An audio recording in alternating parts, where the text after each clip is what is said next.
Direito Público em Debate, que maravilha! Eu, Fabrício Bolzan, juntamente com os professores Pedro Buch e Diogo Reis, discutiremos a lei da ficha limpa, a lei complementar 135 de 2010. Porque o que foi decidido pelo Supremo até agora foi a seguinte questão: não se aplica a lei complementar 135 às eleições de 2010. No próximo mês, provavelmente outubro de 2011, o tema voltará à pauta do Supremo Tribunal Federal com a questão principal envolvendo presunção de inocência. Professor Pedro Buch, qual a relevância desse tema, presunção de inocência envolvendo lei ficha limpa? Neste caso, senhores, e agradeço ao professor Fabrício Bolzan, nós temos como central o artigo 5º, 57, que diz: ninguém será considerado culpado até o trânsito em julgado de sentença penal condenatória. A lei da ficha limpa não se satisfaz apenas com a decisão transitada em julgado. O órgão colegiado que tenha decidido já é suficiente, contrariamente a um possível político, candidato, já é suficiente para torná-lo inelegível. E aí que vem o grande questionamento. A lei da ficha limpa, neste particular, afronta o artigo 5º, 57. Há duas correntes. A que eu vou defender aqui é que este dispositivo não se aplicaria a questões eleitorais. Ou seja, nós teríamos dois universos. O universo a que se refere o artigo 5º, 57, que é o universo penal de direitos civis, efetivamente, da liberdade de ir e vir, que é o que é afetado principalmente pelo direito penal, encarceramento, e o universo eleitoral. Então, qual que seria a principal tese? O artigo 5º, 57, se refere única e exclusivamente aos direitos civis e não políticos. Portanto, não se aplicaria aqui e não serviria como parâmetro contrário à lei da ficha limpa. Tá. Ainda neste particular, diriam alguns teóricos: olha, ainda que não se refira necessariamente ao âmbito do direito eleitoral, temos aqui a interpretação ampliativa. Nós devemos transcender a esfera penal, alcançando também a esfera eleitoral. A interpretação ampliativa pró-direitos humanos. Veja, este é um argumento falacioso para este caso. Por quê? Porque não estamos falando em restrição a um direito humano. A lei complementar da ficha limpa visa potencializar, a fomentar o exercício adequado dos direitos políticos. Essa é a tese central contrária à inconstitucionalidade material da lei da ficha limpa. Bom, ok. O professor Pedro Buch trouxe o que aqueles que defendem a constitucionalidade da lei complementar 135, a lei da ficha limpa, que defende dizendo, olha, não há problema diante da presunção de inocência. Eu trago agora os argumentos daqueles que defendem a inconstitucionalidade da lei complementar 135, ou a conhecida lei da ficha limpa. Bom, quais são esses argumentos? Eu dividi esses argumentos em dois grandes grupos. O primeiro grupo de argumentos restringe a situação da própria matéria da presunção de inocência.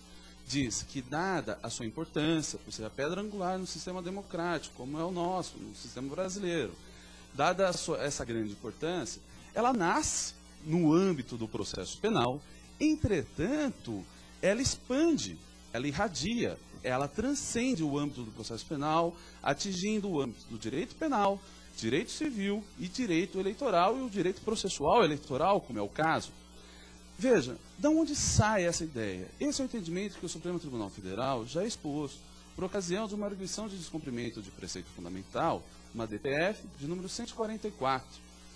Essa DPF teve relatoria do ministro Celso de Mello e eu trouxe apenas alguns trechos da ementa para que nós podemos ver como que isso foi representado. Vamos lá.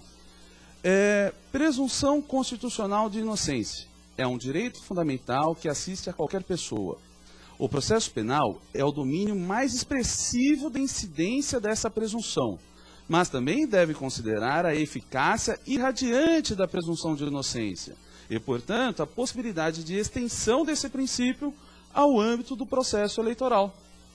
Impossibilidade, contudo, de lei complementar transgredir a presunção constitucional da inocência, que se qualifica como valor fundamental, em que se estrutura o sistema que a Constituição consagra em respeito ao regime das liberdades e em defesa da própria preservação da ordem democrática. Na privação da capacidade eleitoral passiva e processo de natureza civil por improbidade administrativa, também há necessidade de condenação irrecorrível. Vejam, é o julgado da DPF 144. É um julgado que está revestido de efeito vinculante. E, portanto, entende-se que esse é o entendimento do Supremo Tribunal Federal. Entretanto, há outras correntes que combatem essa ideia, dizendo, olha, essa decisão foi feita com um quadro de ministros diferente do que é hoje, o efeito vinculante de fato não vincula o Supremo Tribunal Federal e nada impede que a sorte da Lei Complementar 135 seja diferente, que seja julgado diferente. Mas esse é o principal argumento. Dada a riqueza do julgado, da decisão da DPF 144, nós disponibilizaremos o seu inteiro teor nos blogs dos professores, para que aquele que quiser aprofundar no tema conheça. Aliás, esse é o tipo de decisão que envolve matéria constitucional e eleitoral e muito rico nos seus detalhes. Vale a pena vocês conferirem. Qual é o segundo grupo de argumentos? O que se fala também?